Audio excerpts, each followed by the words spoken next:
This is the Great War Discussion Group. We are having our monthly get together.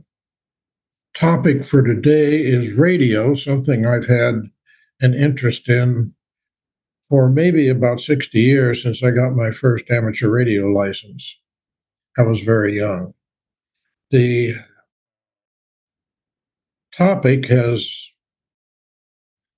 interested a lot of people over the years because this is an example of a technology that was only partly matured during the war and had to wait until developments in the 1920s and 30s before it became really as useful as it was throughout the rest of the 20th century.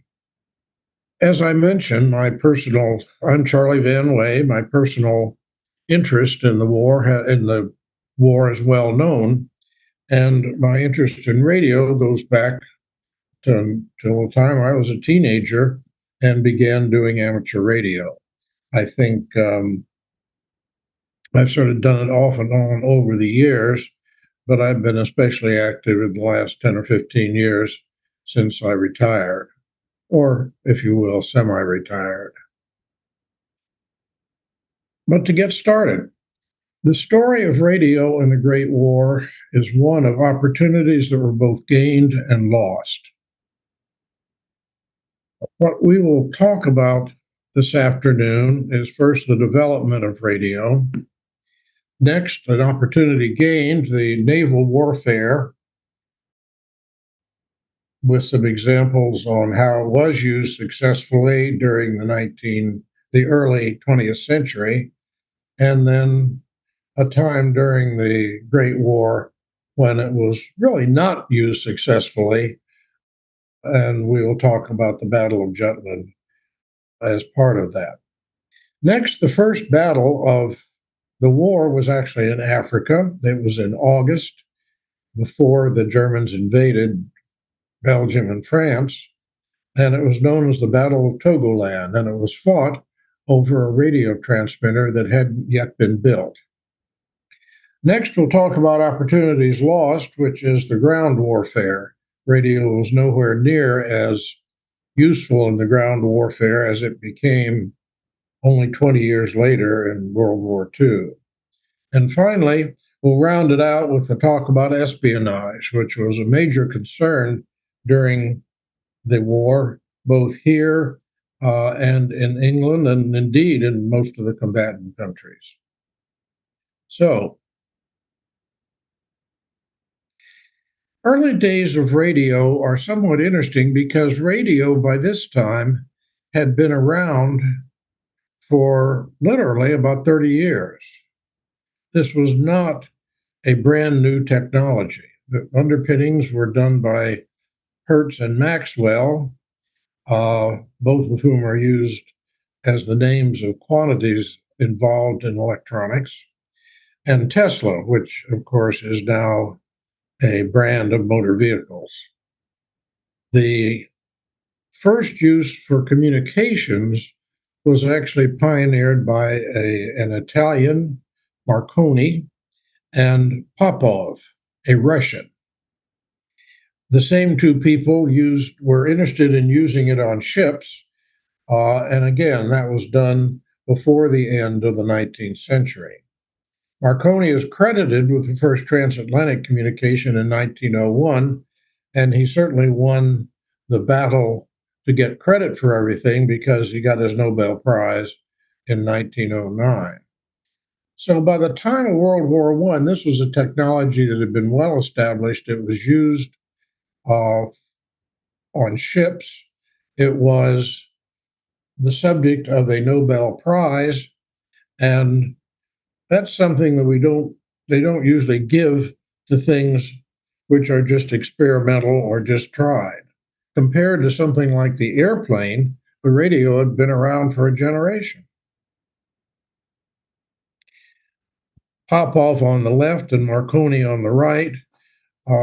Popov has a really bad beard, and Marconi looks a lot more handsome, which is no doubt why the Scandinavians gave him the Nobel Prize.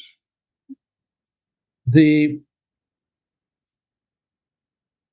Early days of radio were featured a number of characteristics. The first is that they were convinced that low frequencies comparable to the AM broadcast band were the way to go.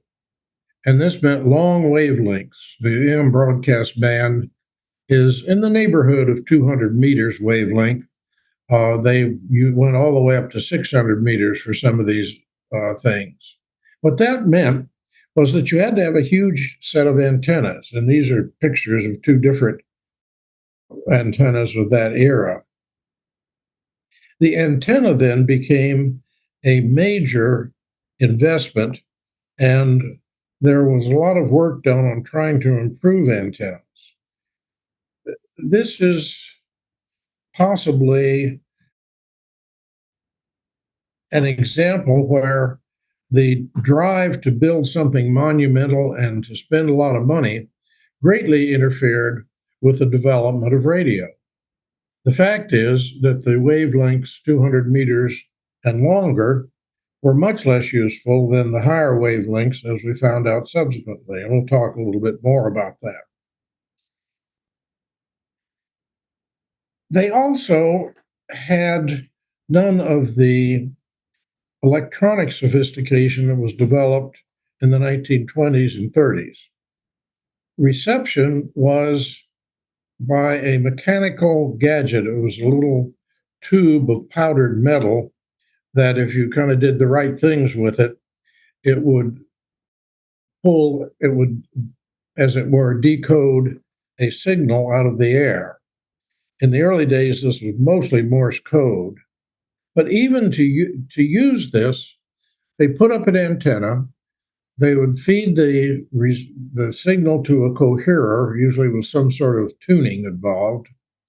And all you got was whatever was in the air at that time. You had no way to amplify that signal to hear it better. That meant that transmission had to be very high power. And because, again, they didn't have any way of amplifying the signals, they used really brute force techniques with what was called spark gap technology. And I'm not even going to try to explain spark gap technology, but here's what a 500 kilowatt station that the Navy built in Annapolis looked like in those days. These are major installations. Here's an Arlington, Virginia station which broadcast time signals from the Naval Observatory. This was built in 1913. The English had a similar one in Greenwich. We still use Greenwich Mean Time, although we don't really call it that anymore. So, as you might have gathered, the Navy was on top of this technology and used it very effectively, or in some cases, failed to use it. The Battle of Tsushima Strait occurred during the Russo-Japanese War, featuring Admiral Togo against Admiral Rostkovinsky. The story of the Battle of Tsushima Straits is that the Russians and the Japanese were essentially fighting over who was going to get control of Korea. And the Russians had two ports. They had Vladivostok and Port Arthur. The Japanese started the war with a unexpected attack on Port Arthur, which basically destroyed the Russian Pacific Fleet, and then a series of ground battles, so that by early 1905, by late 1904, early 1905, the Japanese were in control of the peninsula on which is Port Arthur. And that meant that they were in a position to control the Yellow Sea and to control Korea. The Russians basically couldn't believe they'd been beaten by a little bitty island filled with Oriental people at the far reaches of their huge empire. So they felt they had to do something to regain their honor or perhaps just to regain Korea. So in October 1904, they sent a fleet out, the Baltic Fleet, which was, well, it was the only fleet they had left. So they sent their Baltic Fleet, and they, for various reasons, they couldn't go through the Suez Canal and wound up going essentially around the world for 8 months until they got to the area of Japan.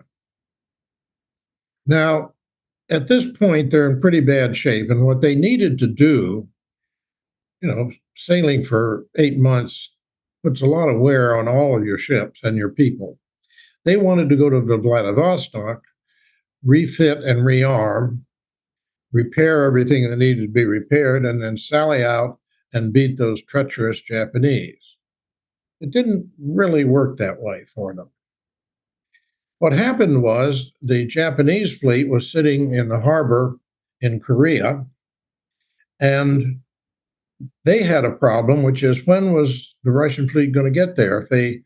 If they brought their fleet out too early, then they'd be sitting around waiting for the Russians to come, and they could be waiting for a long time. If they didn't figure out that the Russians were coming along about here, they couldn't get their fleet out in time, and the Russians might go on past and get to Vladivostok. So what they did was they put picket ships, fast frigates, or what we would now call destroyers, out in this area, equipped with radio. And as soon as they sighted the Russian fleet, they would radio back to the headquarters of the combined fleet, which then sallied out, took on the Russian fleet, and won perhaps the most significant victory, naval victory, certainly of the 20th century, possibly of history. It's the first battle in which radio really influenced the outcome because it allowed Togo to keep his ships in port until the very last minute that they could come out, and they were able to massively defeat the Russian fleet. This is the last battle in which ships of the line surrendered on the high seas, and is generally considered the beginning of the era of the big gun battleships. That era, as you all know, lasted only about 40 years. The victory was so one-sided that it was terribly embarrassing to the Russians, and actually stimulated a revolution in Russia in 1905, but that's a whole other story. By 1914, pretty much everybody around the world had figured out that you needed radio. There are some exceptions, and we'll get to those exceptions in a bit. So most surface ships carried radio. Virtually all warships had radio. And yet, if you look at the fleet actions in World War I, from Dogger Banks to Jutland, these battles were marked by ships that were just sort of sailing about trying to find the enemy. And that was because the British Navy, which was tradition bound perhaps to a fault, still used signal flags, and they regarded radio as less reliable. Now, signal flags are really pretty. This is the classic message that Admiral Nelson is supposed to have sent all of his ships before the Battle of Trafalgar. Not sure if that story is actually apocryphal or real. But watching signal flags, if you're standing next to a ship on the dock on a bright day, is one thing. Here's a ship that's maybe 100 yards off, and the signal flags are still pretty discernible. But here's something a little more typical. This ship is a mile or two off, and without binoculars, you can't see anything, and even with binoculars, you can't see much. This one is maybe 4 or 5 miles away. Now consider that this ship that I've got the arrow on is watching for signal flags from another ship that's 5 miles away, and that one is looking for signal flags from still another ship. And it takes that much of a chain of of communication to get to the point that you really want to see, which is about 20 or 30 miles off, so you can see who's coming at you. It is not a system that works very well, and it didn't.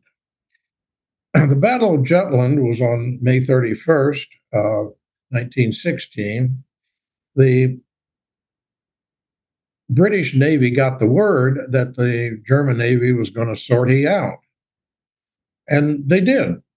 Von Hipper, who commanded the battle cruisers, was supposed to be met by Beatty, who commanded the British battle cruisers. And then what they didn't know was that Scheer, who was commanding the main fleet, was also coming out. And the Germans' idea was to trap Beatty and destroy the battle cruisers. Jellicoe was bringing the entire British fleet and was a fair distance away when the first guns started firing, which was around 3:30 in the afternoon when Beatty and von Hipper began their duel. Von Hipper then turned around and sailed southward, his idea being to lead Beatty into the German Grand Fleet, which would annihilate him. And it almost did. By 4:40 in the afternoon, Beatty is in sight of the main battle fleet and turns around and starts running for home. But in the meantime, the Germans had sunk 2 of his 4 battle cruisers. He then started running away. Scheer, with the main German fleet, started pursuing him, at which point Jellicoe arrives with the rest of the British Grand Fleet, and Scheer turns turtle and heads away to survive and fight another day, presumably. The end of the main engagement, which was about 9 o'clock that night, saw the Germans heading back toward their anchorage, their within their minefield, and the British pretty much in control of the ground. The British, of course, viewed this as a tremendous success.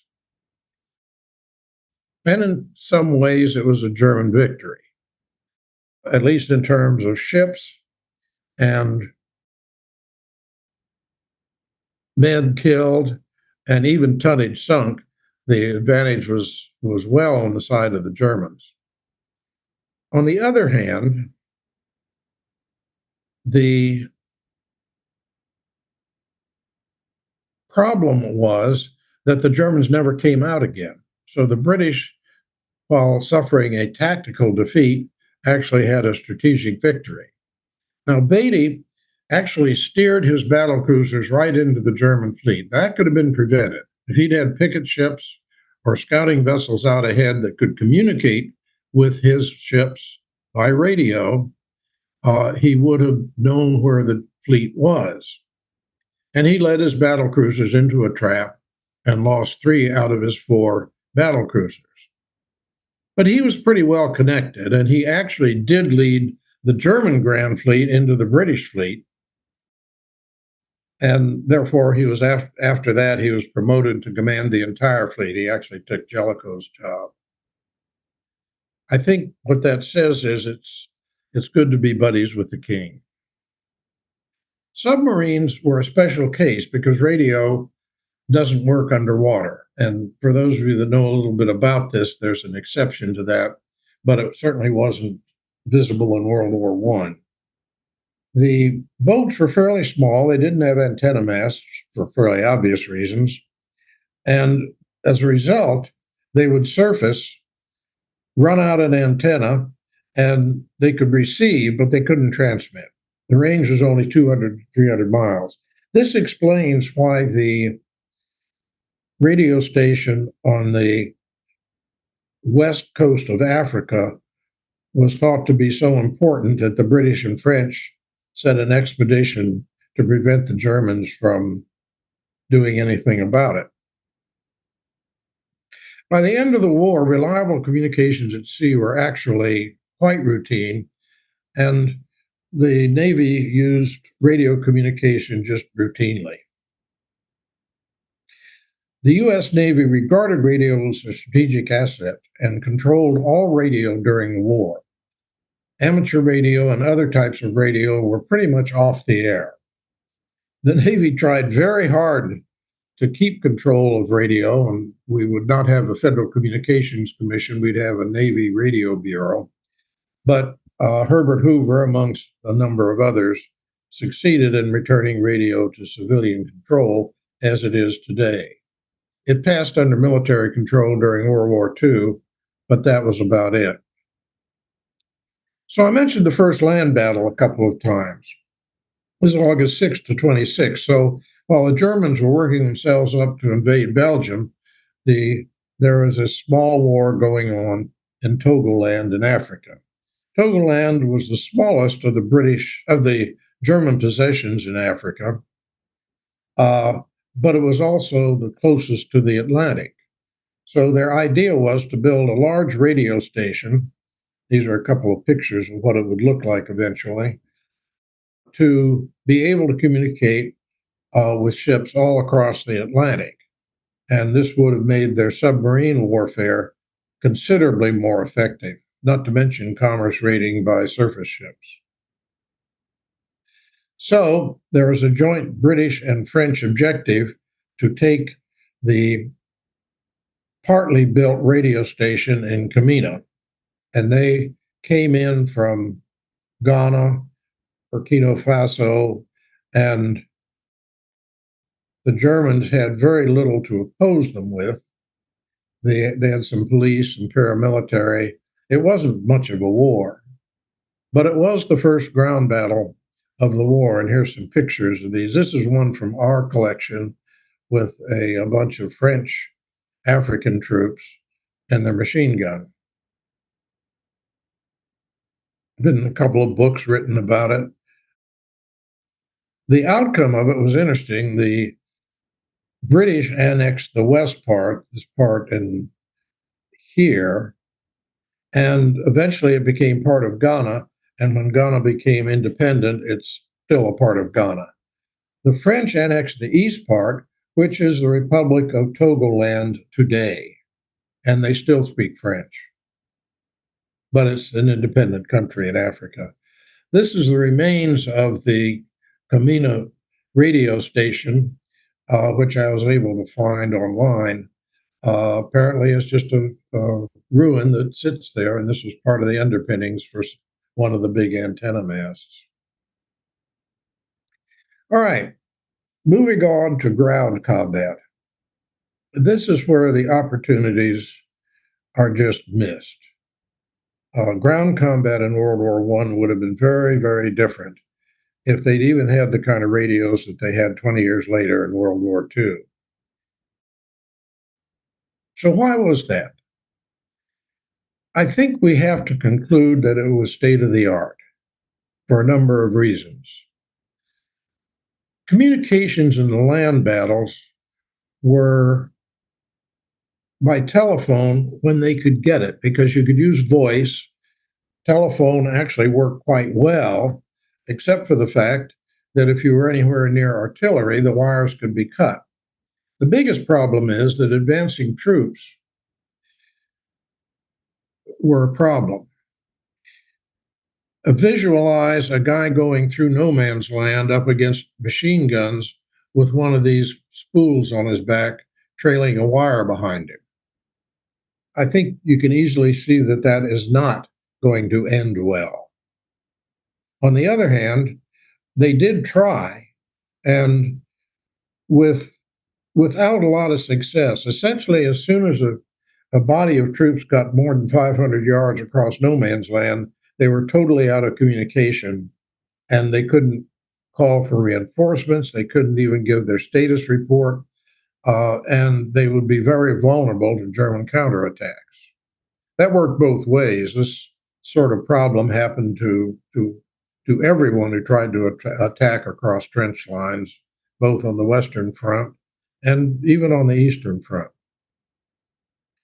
They had pretty good equipment. This stuff is not, I mean, it looks a little old and it's made of wood rather than a metal like we would today, but it actually worked quite well. This is from our collection. You can see that it just looks like a regular telephone in this picture. You can see that there's a signal lamp, and they actually use Morse code signal lamps for communication over fairly short distances. Here's another one that looks a little more portable. Actually, this is two different ones. This is one, and this is one here. But this is the sort of thing that troops might carry with them, trying to drag wire behind them in order to maintain communication during an attack. By and large, though, uh, you're talking pigeons, dogs, and junior enlisted. They had radio equipment, but it was bulky and it was short range and it didn't work very well. You can see there's one of these that looks very similar to this down in the lower level. You can see it even has this little Morse code key attached to it. This is a German field radio set. You can see two guys running a bicycle generator. Here are people doing the operating. Here's where the hardware is, and you can see an antenna going up like this. Here are a couple more pictures of field radio equipment. Honestly, it doesn't look very different from the field telephone equipment, except it was much heavier, bulkier, much harder to transport. I ran across this from the US Signal Corps. The smallest radio is the pack set, which has 10 mounted men and 4 pack mules. This is sort of their equivalent of a portable telephone. And the wagon set, which was a much larger and more capable set, you got 18 mounted men and a wagon. Fascinating. And you can now carry one of these in your hand.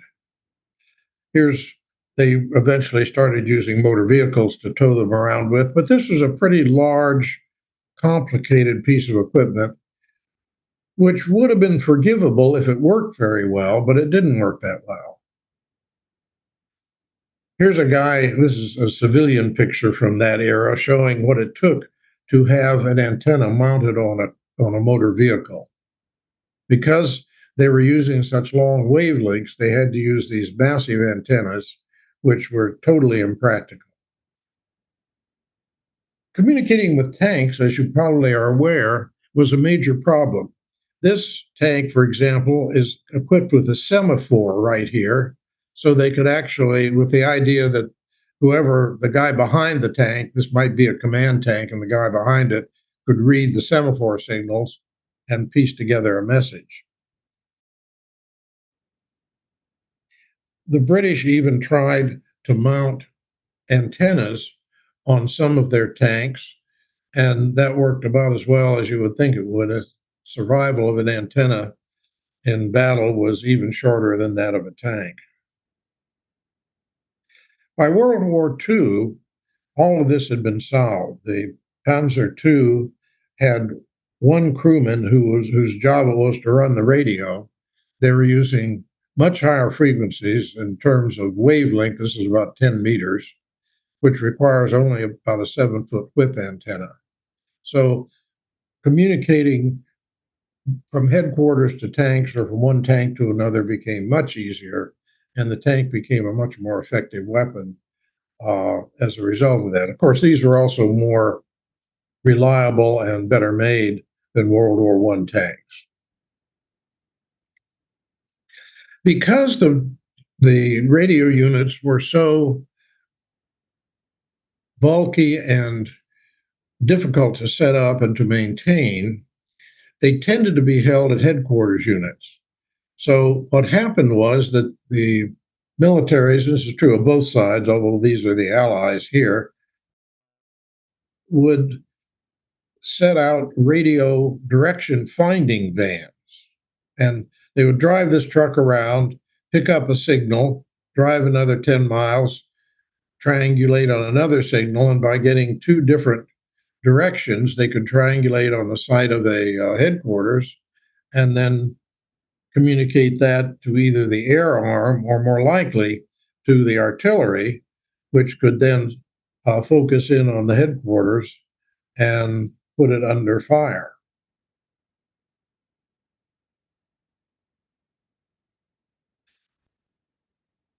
So, to summarize, communications across these large armies of World War One was difficult at best.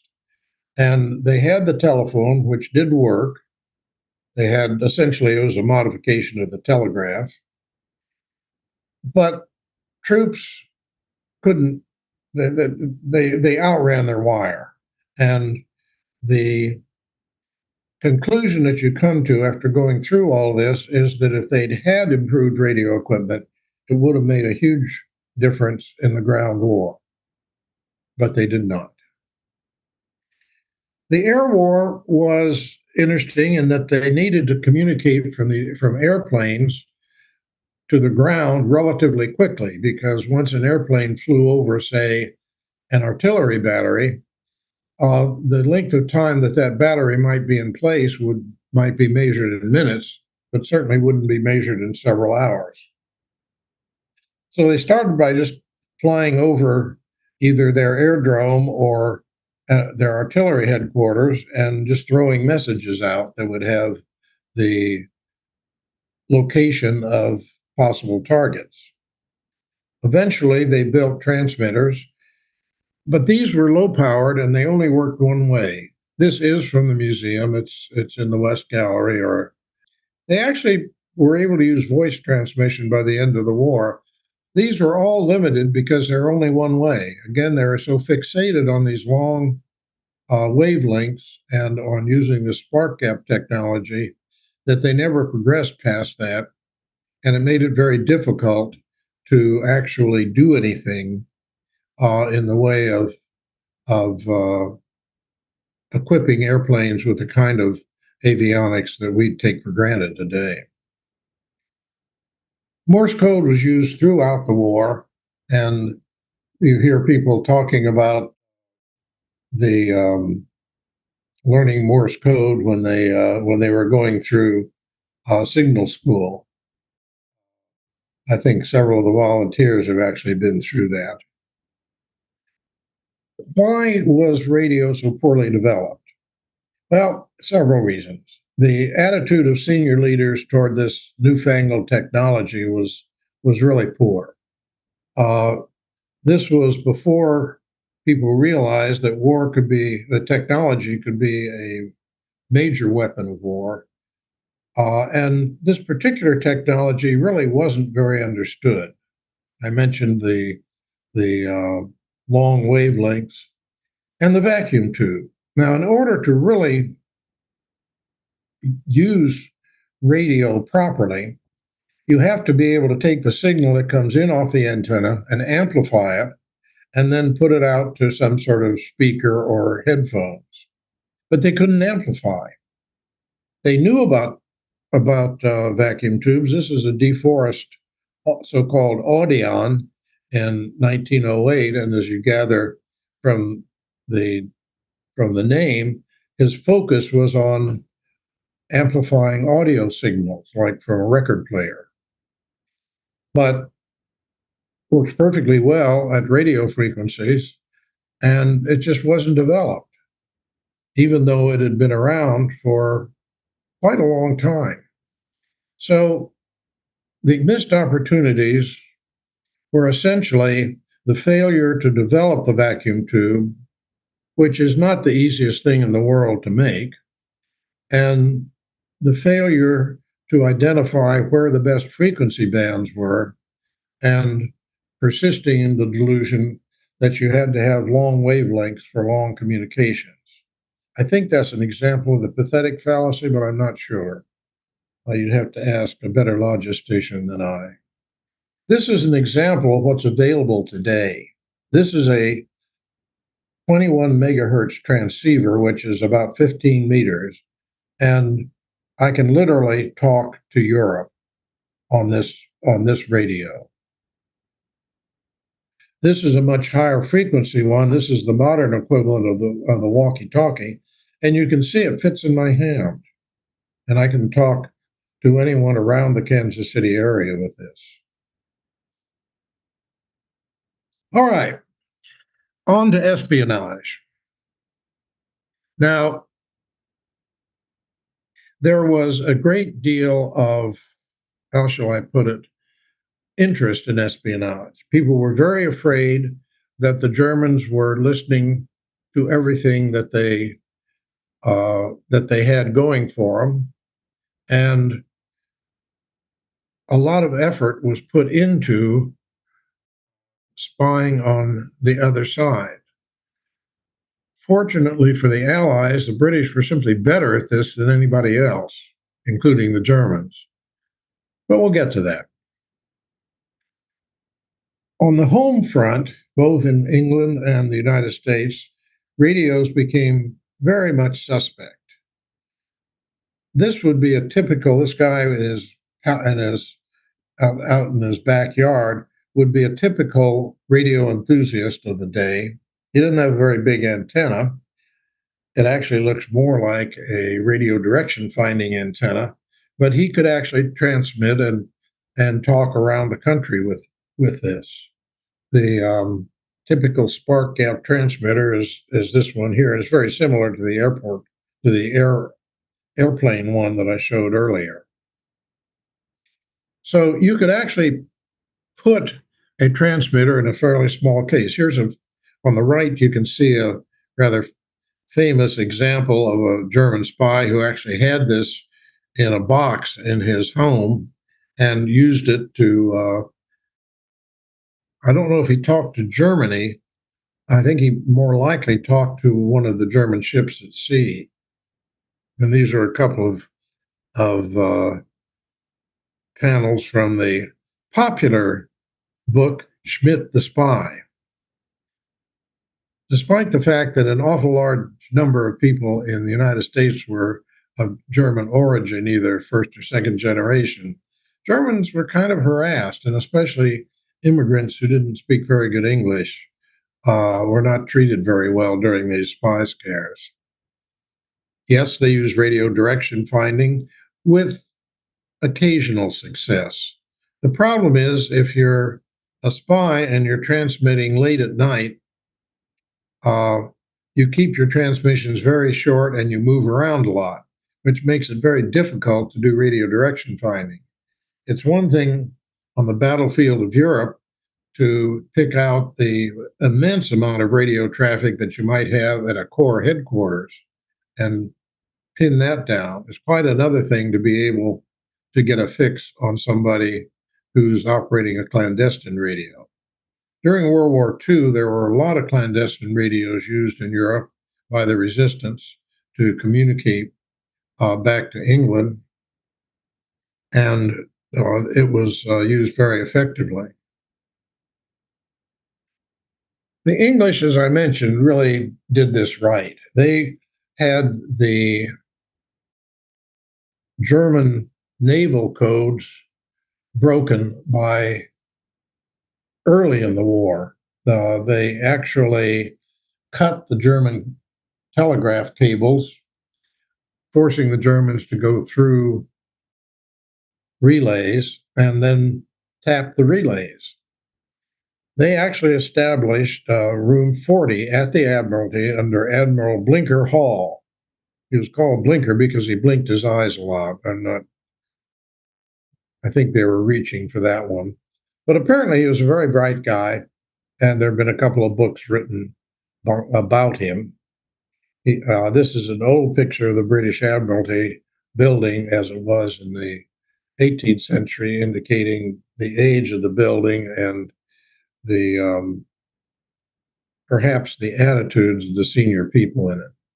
Blinker Hall was very much of an exception.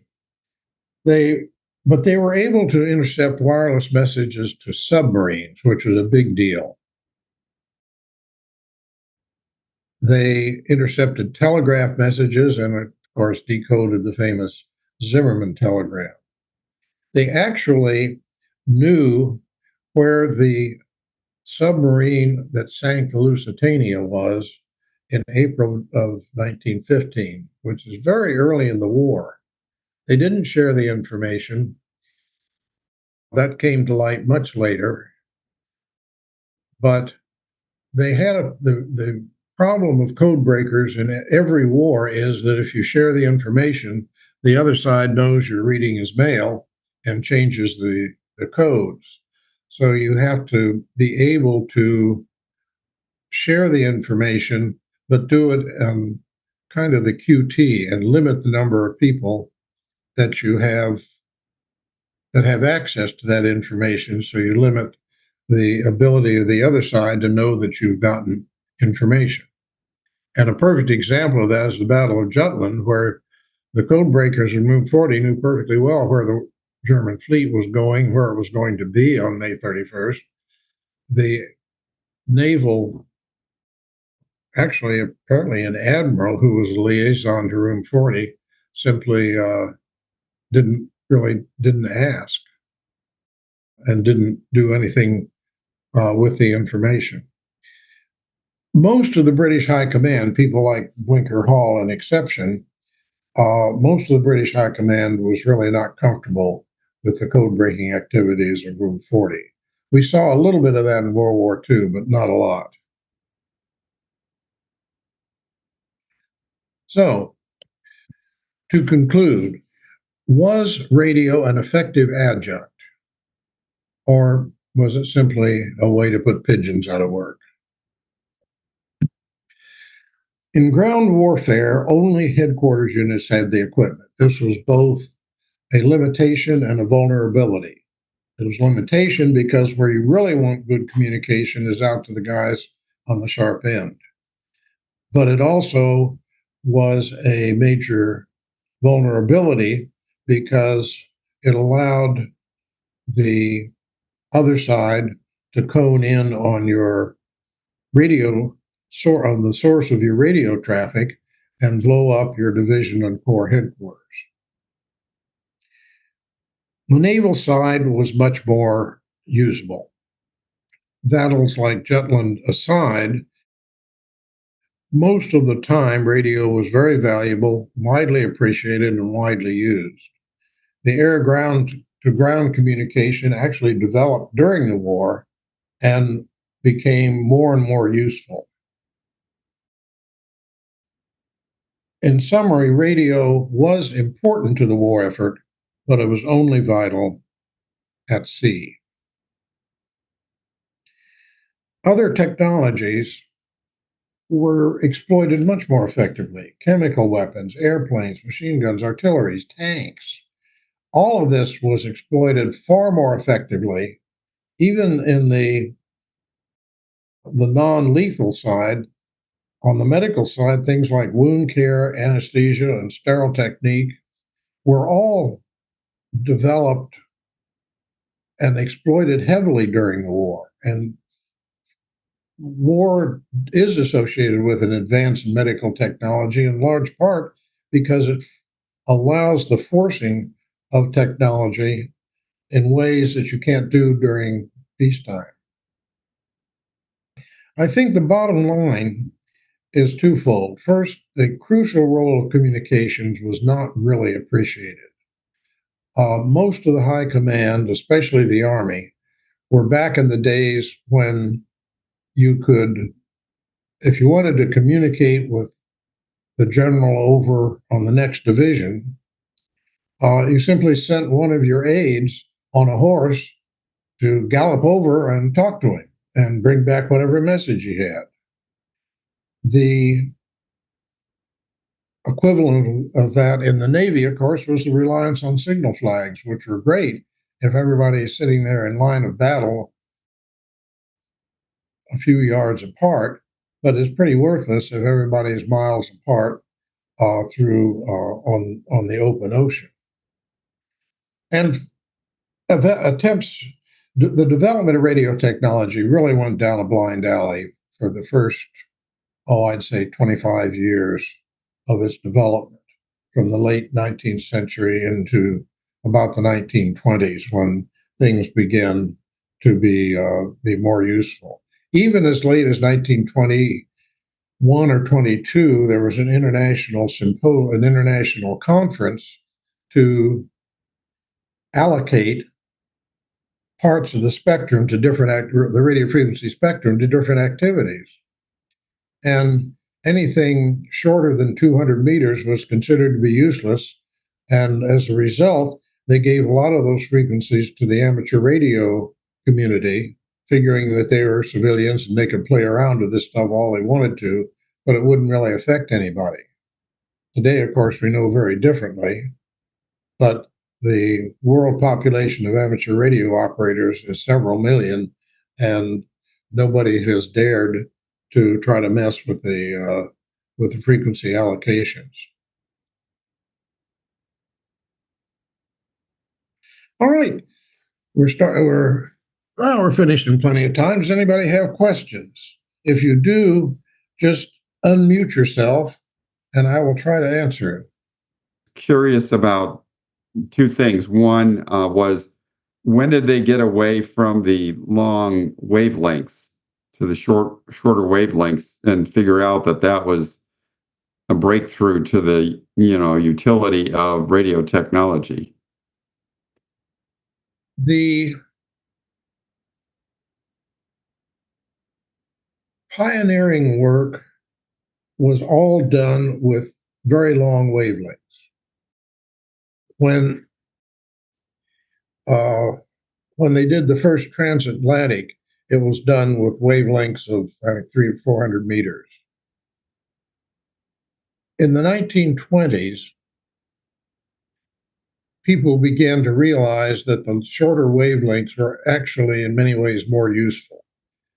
By that time, the broadcast industry had already become established, and the broadcast band, of course, is rather long wavelengths, and that's where all these great towers that we've all seen, there's a couple in Kansas City, come from in order to broadcast these long wavelengths.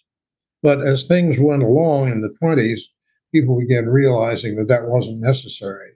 And as I noted, by the time they built the Panzer II tank, for example, in the late 1930s, there was established realization that if you're looking at communication, 30 megahertz, which is about 10 meters, was perfectly okay. So I think there's a real, it's a fairly slow, but a real development from about 1925 probably to about 1935. Okay. The other thing I wanted to ask about, I remember reading Barbara Tuchman's book on the Zimmerman telegram. And I was thinking in the book, she indicated that the British, a day before the war started for them, maybe before they declared war, but anticipating that it was definitely going to happen, basically cut the transatlantic cables except one, from Europe to the United States, and tapped into that cable at that time, the one remaining cable at that time. Does that resonate with what you understand about it? Partly. There's no question that remember that Churchill was First Lord of the Admiralty at this point. And under his orders, they sent out a cable laying ship. And to this day, there's still some question about which ship it was. But they sent out a cable laying ship to pull up the cables where they went through the English Channel near the Pas de Calais. And they cut the German cables. This forced the Germans to relay their stuff on the Swiss cables. I mean, on the Swedish cables. Swedes were neutral, so they could use the Swedish cables. But the problem is that the Swedish cables are terminated in a place in England on the west coast, far west of England, down in Cornwall, and essentially to re-up the signal before it went across the Atlantic. And it's my understanding that that's where they tapped the cable. Thank you. Appreciate it. Well, thank you all for listening, and we will see you next month.